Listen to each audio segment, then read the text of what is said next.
Good morning, everyone. Rick Marcuson here with Realty Partners. I'm excited to be able to share with you again a little bit about what I think is what our agents here at Realty Partners may be lacking.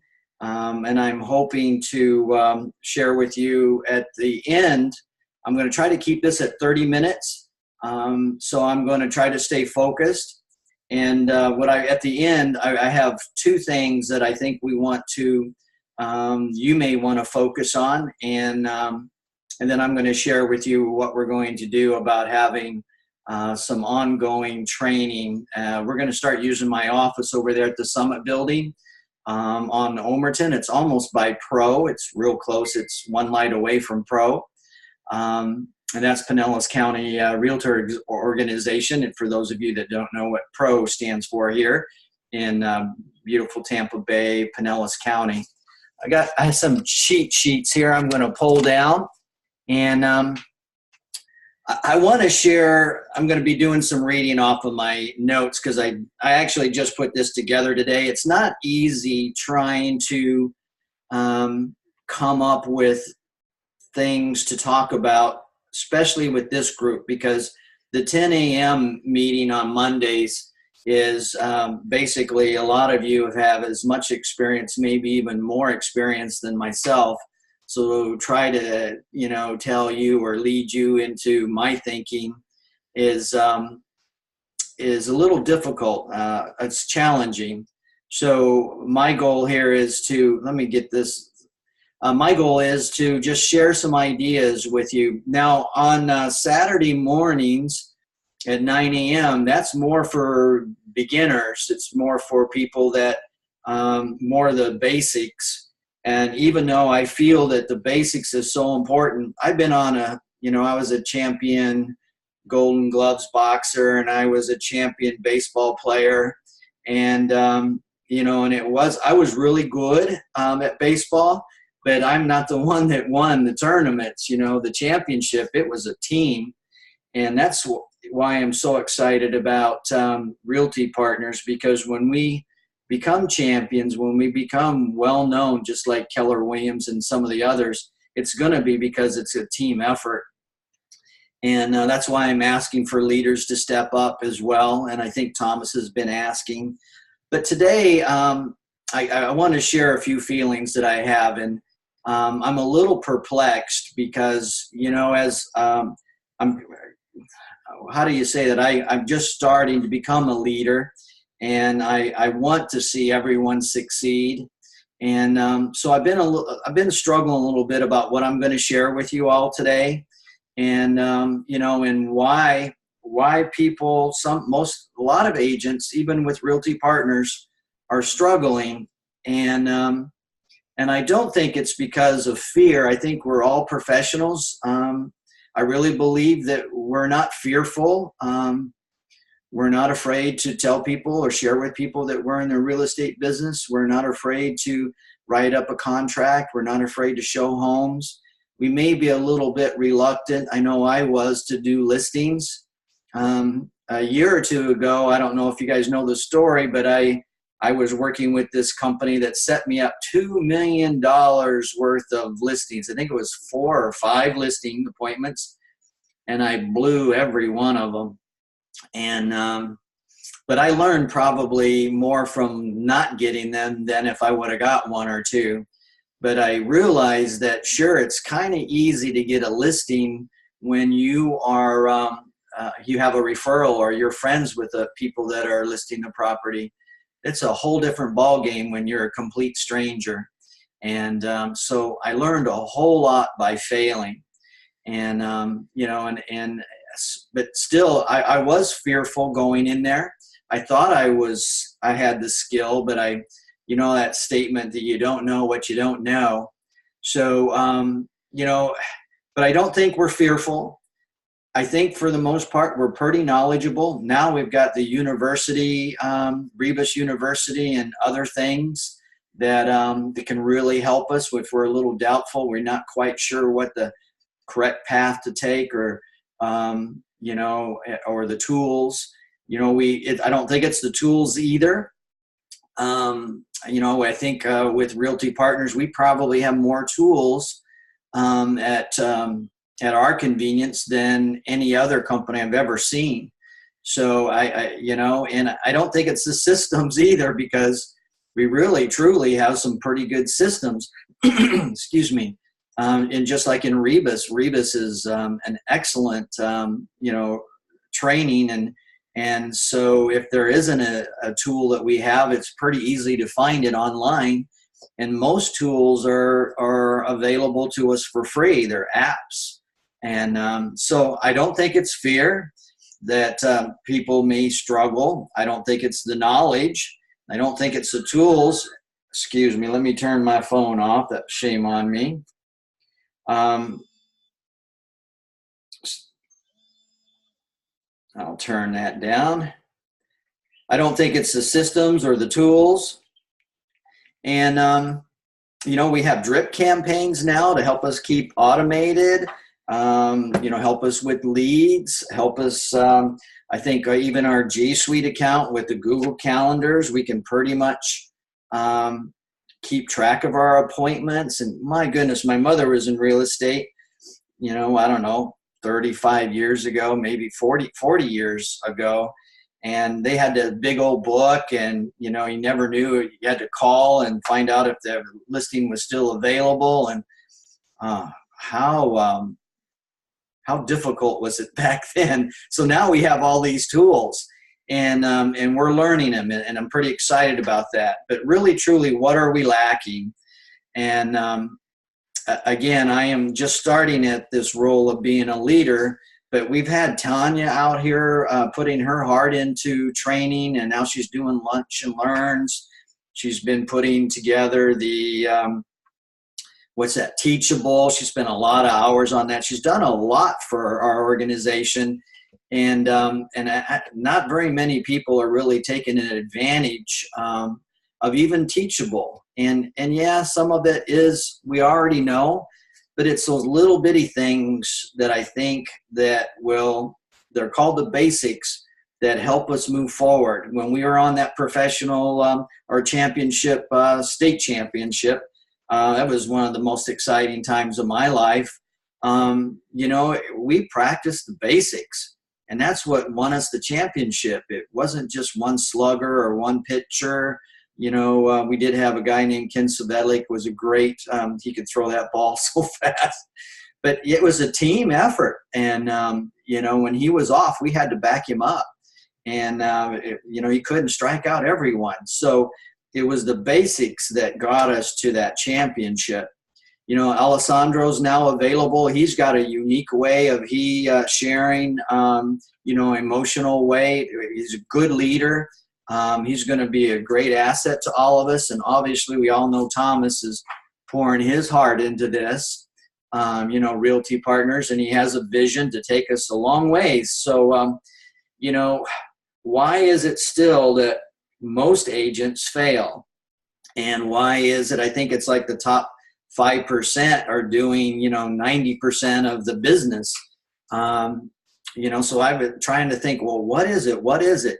And I really believe it's not just one thing, but it's a handful of things. And again, this is my belief. I could be wrong. You guys might not you might disagree with me, but direction. I think direction is a little bit of an issue for us. There's just so many distractions. Even in my life, I don't have it down yet. I started this by referral thing. I don't know if you guys can see this, but every day it has a calendar and the 6 most important things that I need to do today. And it's got a check system. So a point system. So I can keep track of, okay, the things that I said is most important. Did I do them? And did I reach out with, follow up with some phone calls with prior customers? Did I meet a stranger today? Or at least one stranger. I know that kind of sounds strange, but really, truly, there's a lot of people that we meet on a daily basis that we don't share our story with. So I think maybe I'm getting on a calendar block. I'm making sure that I'm what they call time blocking. I'm making sure that I had some people calling me this morning and I didn't answer the phone because I was trying to prepare and focus on one thing, and that was, being able to present this 30-minute presentation to you. So I'm getting a lot better, and it's called discipline. So I think it's direction and discipline. We have to discipline ourselves, and really truly, I learned that just keeping busy doesn't cut it. Doesn't put money in my pocket. I used to put signs up. I used to run across town and grab this and grab that, and I was avoiding the things that made me money. And now I write down the things that are my most valuable thing that will make me the most money. And I know what those are. And I focus on those. And now I'm finding other people to do the things that I'm finding out that they're doing a better job than I was doing. My reviews have skyrocketed, and the quality of that review is better than ever before. And here I thought I was the only one qualified to do these tasks. So it's direction, discipline, time blocking, and eliminating distractions. And I think is what's causing us to not be, the top 10% out there in the marketplace. And I know we need more leads, and I'm going to talk about that. But again, direction is if we can go back to the basics, stop and take note of what is what is our strong point? What do we do that we do best? And then try to find people to help you do the things that you may not be the best at. Like, for instance, I'm very much call reluctant. I do not like making phone calls. I'm considering on today hiring a company that will call all my FSBOs and expireds and all my old leads and so on and so forth. It's going to cost me $5,000 up front. So I'm not quite sure I'm going to bite the bullet on it, but I may do that today. That's one of my decisions. One of the 6 most important things. So I wanted to share with you to try to focus on, in the real estate business, it's so hard because we got so many things coming in at us, and you try to focus on your family, you try to focus on, producing, and you try to focus on making sure that you're keeping track of the contract dates, and oh gosh, I could go on and on and on, all the things we have to do. But we do need to at least grab one thing each and every day and focus on how I'm going to generate leads. I understand that we are going to have more leads in sync, especially in the Tampa Bay area, because there hasn't been that many lately. And so Thomas is on that, and we should start seeing an increase in those. But truly, just like Zillow, I use Zillow a lot. And I'm down to $460 a month now. But Zillow brings me in usually about $45,000 to $60,000 a year. So I'll invest $5,000, let's say, to bring in 4.5, 5 times my investment. So a lot of you don't have that kind of money, so we have to figure out other ways. And we have a class on Rebus. I guess it's 101 or 107 ways to generate leads.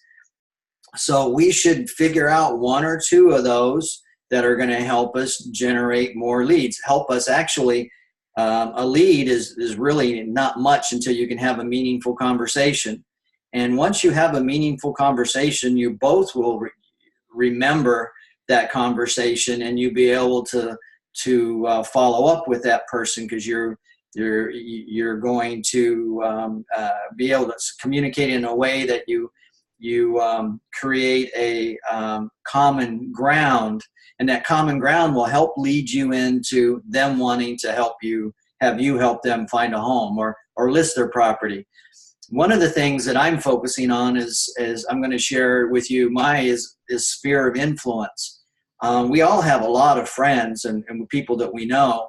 And sometimes we put ourselves in the box. Being in the real estate business here, my wife has been opening my eyes to it, and this calendar I've been keeping track of what I've been doing, and I'm spending way too much time in front of this computer. And so I make myself get out and go and meet that one stranger a day. And it's unbelievable how people like to talk with me, just like they're going to like to have a conversation with you. And it's amazing, where it does lead and what you find out. And people, if you can sit with them and talk, or stand with them even in line and chat with them within 2 or 3 minutes, they're going to ask you what you're doing, especially if you have your badge on or something like that. I don't come out and tell them I'm a realtor until they ask. But a sphere of influence is a great way to change our business forever. Obviously, there's FSBOs, which I'll talk about in a minute. Geo-targeting. I'm going to share with you at the end here in just a few minutes about renters and first-time buyers. There's a cheap way to go ahead and do geo-targeting, and that's by using every door direct through the United States Postal Service. The third-party Zillow is great, but you got to have some money. I started out with Trulia for like $150 a month, and then I kept building on it. Every time I would make a sale, I would put a few dollars aside to up my marketing. And before you know it, I was up to like $1,200. Then it was $1,800 a month, and then I was over $2,000 a month. But it helped me, bring in at $200,000 in revenue. Referrals, those third-party referrals, I never used OpCity much because I wasn't able to move quick enough. But I know a handful of people that are working with me are doing well with OpCity. And it's not, you do have to pay 35%. But still it's something. It helps you keep those peaks and valleys more level. So it gives you, pretty soon you'll have 5,000 a month in revenue, and then 8,000 a month in revenue each and every month. And then sometimes you'll have those spikes, where I had one last year was 50,000 in 1 month. But I couldn't do that. I couldn't close 9 or 10 deals each and every month. It's not possible. And then here I am saying that because that's not my goal right now, is to do that much volume. My goal is to help you guys, get your business up to $10,000 a month. And it is doable. I'm not very skilled. There's a lot of things I do wrong. But it is, if I can do it, I know each and every one of you can. So there's also door knocking. I'm hearing some people going out and having great success in door knocking. And a few of them in my group are doing door knocking and FSBOs. And they're doing well with it. They're getting business. And at first, I think they went out for a couple of months before they started getting business, but they didn't quit. And they pushed one another. That accountability is awesome. So I know I'm rambling, but today I wanted to share with you open houses. They're probably the quickest and easiest way to get leads. And I've got something I want to share with you that I learned a week ago, and that a guy that's doing over 500 transactions a year, and he does open houses, and he does it like no other person I've ever heard of. We already talked about, I have out here on my notes, how important it is, a sphere of influence.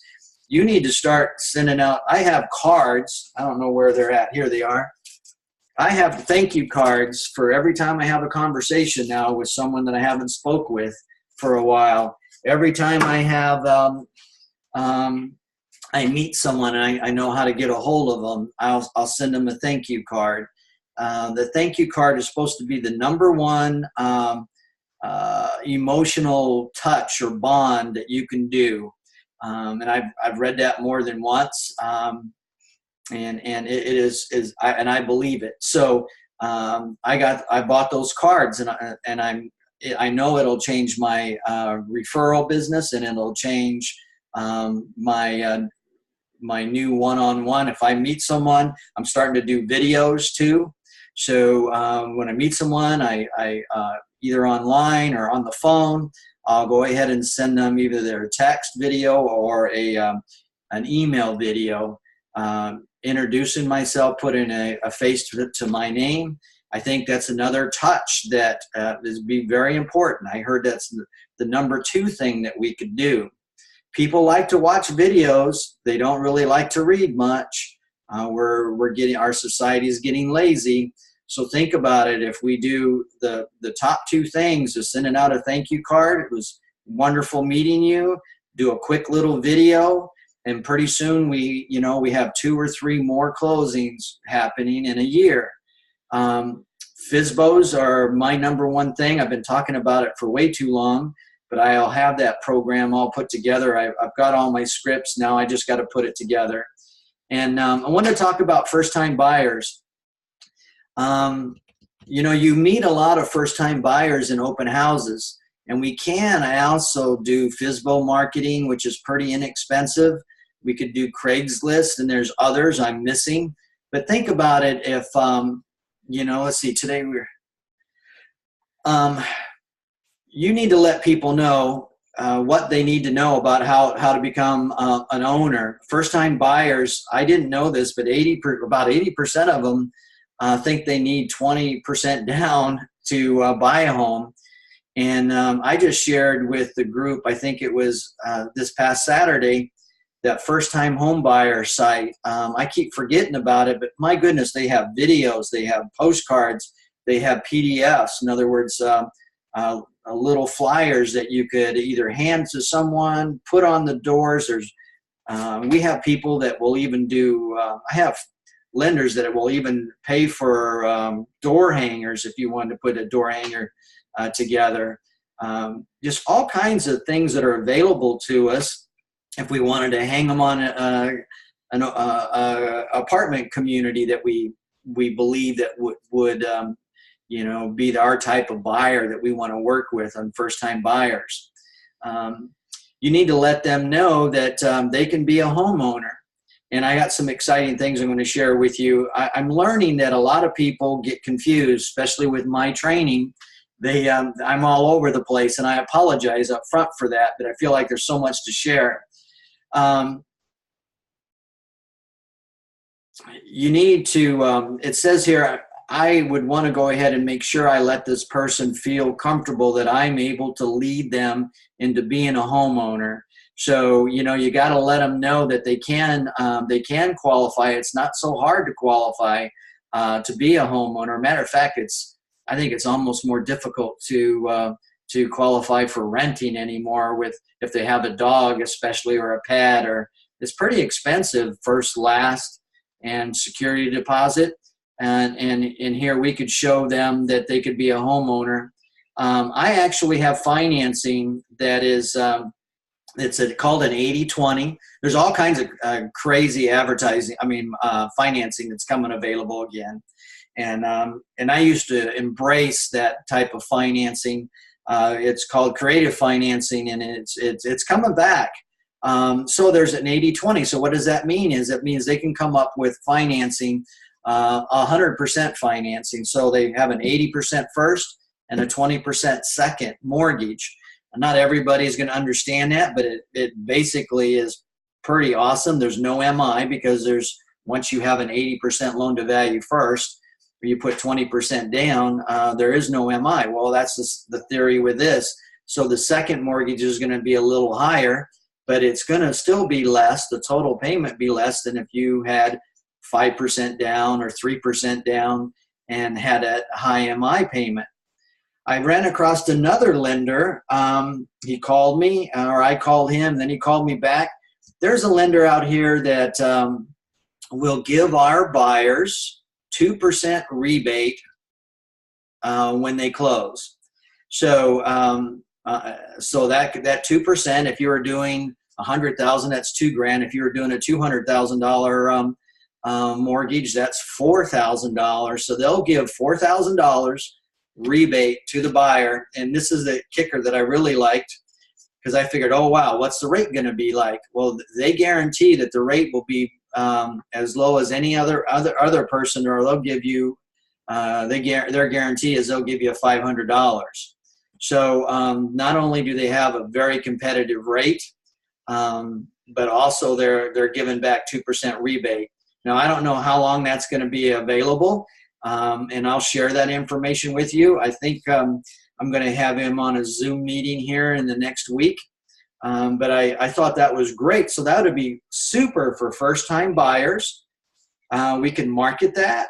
We could use the down payment assistant program. And with the down payment assistant, we can do the basic FHA.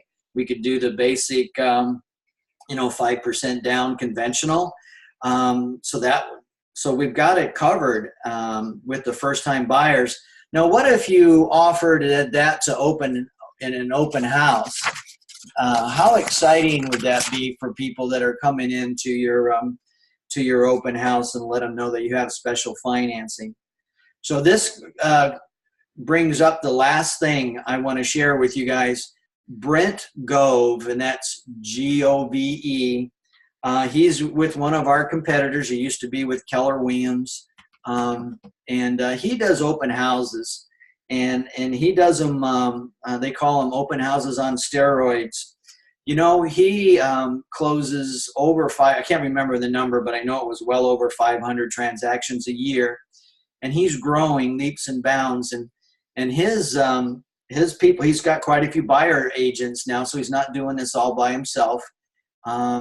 But he is not provided. He swears that he doesn't give his buyer agents one lead at all, period. And they get all their leads. They're not buying Zillow leads, and they're not taking any of these third-party companies' leads. They're all coming from the open houses. And again, you can go brentgove.com. You could watch the whole, I think it's a 45-minute, maybe it's a little over an hour presentation. But it was pretty good. So he has the philosophy. I don't know if you've all been down the highway and you see these fruit stands around, and they have vegetables and fruit and peaches and all that. But you think about it, when you're driving down the highway, you're not thinking about a fruit stand for the most part, or peanuts or peaches or any of that. The next thing you know, you've seen all these signs, talking about delicious peaches and whatever it might be, strawberries, tomatoes. The next thing you know, you're pulling over. But they started about a mile up the road. And so he does his open houses. He puts out 50 to 100 open house signs. And he also is focusing on, saying that we have the open house. So he draws in a lot of people. But most of the time when we have open houses, if you're like me, I got one person coming in, and next thing you know, there's another person, and it's kind of hard to focus on one, and it seems like it's a little bit of a chaos. He says he stands up on a chair when he's got all these people in here throughout the open houses, and lets people know that that there's a secret that they all need to probably take advantage of, and that's vacant homes. That vacant homes are the most, so especially you guys focus on having open houses and vacant homes.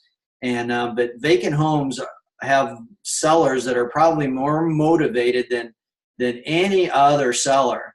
And it does make sense because they've already gone. They've already moved out of the area. They already bought another place. They maybe they lost the home. Maybe it's a bank REO, a foreclosure. But the seller has moved on, and they are most likely the most motivated open houses to go to, and so he offers every Friday a list of vacant homes. And I found a company too. I'm not prepared to share with you. It's called Penn, but Penn they shared with me there's like 2 million properties at one time on the MLS, and I haven't verified this number, but there's 137 million homes that are vacant or are for sale, and they're not on the MLS. So my goodness, if we could offer a list that comes out every Friday of, most motivated sellers, and it could be vacant homes, whatever you guys want to put together. But what they do is they go in there, and he swears that, like the one he was talking about, he had about 39 people or 40 people come in his open house, and he only does them for a couple hours, and 37 people filled out. Not one of them filled out a welcome where you fill out your information. So us realtors are always saying the sign-in sheet. He doesn't have a sign-in sheet, but what he does is he broadcasts that he has this list every Friday that comes out, and get on this list. And then he talks about his financing. He has special financing. He didn't really get into what his special financing is, but it's probably, I've been in the finance business. I was in for 17 years. There's getting to be some creative products out there. I even heard about a bank statement program that looks like it's pretty awesome that DDA Mortgage was used, did a broadcast video this morning. So anyway, we got the 80-20, 0 down. We also have the basic one with 2%. So these people are filling out 2% rebate. These people are filling out in Brent Gove's open houses an application for finance. What he's saying, get on board while the money lasts, fill out this application and see if you qualify. And he got 37 out of 40. It's just pretty mind-boggling that people will even give out their social security numbers on this finance application. And here we're afraid to even get their email. And he gets their full names, their address, social security number, and it's unbelievable. And here we think we can't get a name and an email. So it's really all up here between our ears. It's what we believe we can do. And I'm pretty excited about this open house. So just so you know, right now we don't have a lot of vacant homes probably that we can do open houses with, but there's probably a few of us. I would start doing some open houses. I'm going to share with you the form that Brent Gove uses. I have to go in online and get it. If you listen to his video, it does offer you to go in to get that same form, but I was going to share it with you all, and we should probably start using it. So I think you'd all agree, bottom line is our sphere of influence, first-time buyers, and our open houses are going to generate us the quickest buyers that we can start taking out and working with. So my takeaway today is, and I don't know if any of you have any questions. I'm going to go ahead and take the recording off here in a moment, and then I'll be able to answer any questions you have. But truly, I really believe that if you want to make some money quickly and have some people to work with, is to focus on those 3 areas. And I thank you, and I'll be posting that information on our workplace. And thank you for participating.